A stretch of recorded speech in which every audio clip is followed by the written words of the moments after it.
Assalamu alaikum and welcome to The Report. I'm Yasmin Khatoon and I'll be taking a look at the stories that matter to you, discussing news stories from throughout the week and the ones that you've all been talking about.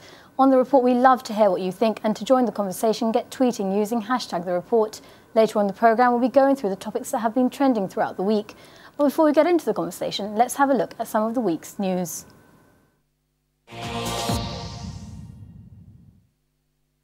German politicians have expressed outrage over reports that the US intelligence agencies had bugged Chancellor Angela Merkel's mobile phone.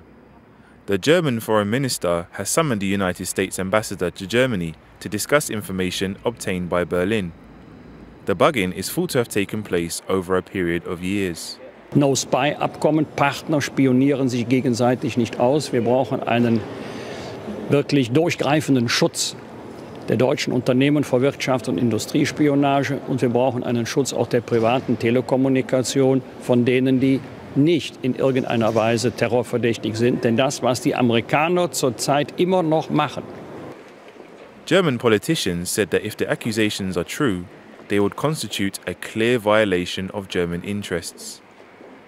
Wir werden dieses Thema auch zum Gegenstand der Verhandlungen über einen Koalitionsvertrag machen.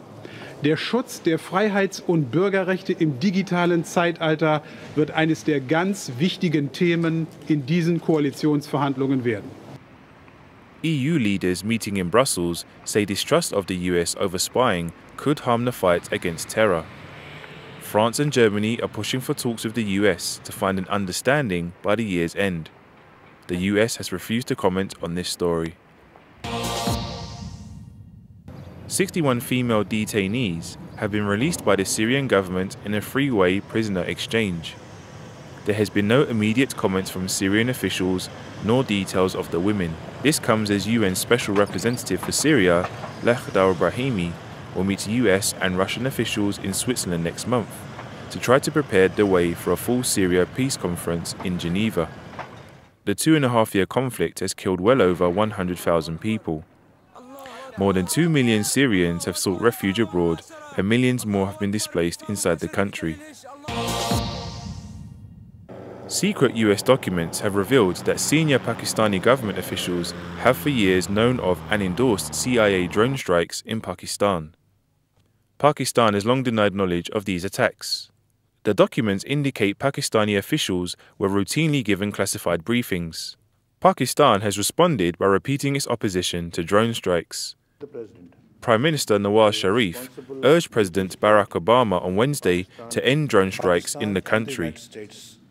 We agreed that we need to continue to find constructive ways to partner together, ways that respect Pakistan's sovereignty, that respect the concerns of both countries.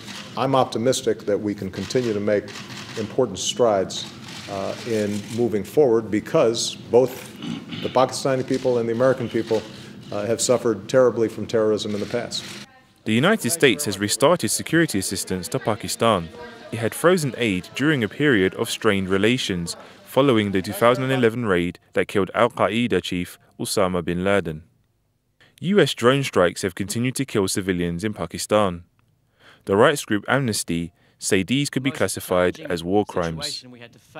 Analysts have long suspected Pakistan gave tacit consent for such strikes. In the occupied West Bank city of Al Khalil, 2 Palestinian homes placed in strategic locations are under threat of takeover from hardline Jewish settlers. We're bringing people here now to visit 2 particular houses that are disputed and have the potential for Israeli settlers to move in. And what we're focusing on is the humanitarian implications of settlers moving into those houses.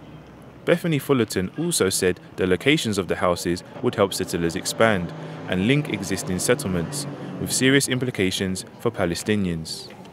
Both of the houses provide a link between the settlement of Kiryat Arba and the old city of Hebron. Al Khalil is known by Israel by the name of Hebron and is divided by a 1997 interim peace deal. It is home to 200,000 Palestinians and 800 Jewish settlers, some of the most ideologically driven in building a national Jewish state. Al Khalil is a flashpoint for Israeli-Palestinian violence. Settlement projects are considered illegal by most world powers and frequently criticized as an obstacle to peace. As protests break out in Bangladesh, here in Britain, demonstrations have also taken place to call for a caretaker system to be installed. Bangladeshi opposition party, the Bangladesh Nationalist Party, have said they will not participate in the looming general election otherwise. We are here today demanding for the caretaker government, politically non-participant caretaker government, in order to have a free and fair and credible election in Bangladesh. Bangladesh has been plagued by a year filled with turmoil, with protests leaving hundreds dead. This comes as the 6-month anniversary arrives for the collapse of the Rana Plaza complex, in which Bangladesh faced the biggest industrial disaster of modern times. Over 1,000 lives were lost, and here in Britain, campaigners marked the occasion. Ryan Clementson, Islam Channel. Now with me to discuss some of those stories are bloggers Carl Sharrow and Zara Kadir. Also joining me later on in the programme via Skype will be Sunita Reynolds from Refugee International, and in the studio activist Jamina Qureshi. Now there's lots of different stories there that I want to get through, but I want to come to you first, Carl. Now Syria getting rid of chemical weapons by the 1st of November, realistic? I don't think all the estimates before said it will take at least months, if not years, and I don't think it's plausible. Now, we have to understand why this is happening. I think there's a sort of thrust because the United States has a lot invested in this. Russia has a lot invested in this. There's sort of probably a kind of consensus behind the scenes to try to sell this as a success story in order to pave the way for the peace talks in Geneva. So my guess would be, without going into conspiracy theories, that even if that weren't really the situation on the ground, even if they hadn't managed to get rid of all the chemical weapons, it might be trumped as sort of saying we've already destroyed 90% of, taken them out of use, decommissioned them, in order to kind of to pave the way for a move forward for diplomatic action, which still seems quite doubtful, but that might be the gist of the action that we could see. Another development there, we saw 61 female prisoners released. This isn't the type of thing that happens very often. Not at all. This was a particular story because it's there were 9 Shiite pilgrims from Lebanon who were kidnapped within Syria, and there were lots of questions about whether they were members of Hezbollah or not. And in return, there were 2 Turkish pilots that were kidnapped in Beirut as retaliation. So this very complicated deal was orchestrated to free both the Shiite pilgrims, the Turkish pilots, and also the reports were about nearly 130 Syrian female detainees in the Syrian regime prisons. And I think 61 have been released so far, as we have heard. And I think what's interesting really to me about that story, it says a lot about the credibility of the Syrian regime, because it's trading, you know, the freedom of, or exchanging hostages, for lack of any other word, of its own country, its own nationals, in return for... Why hasn't the Syrian government commented on this?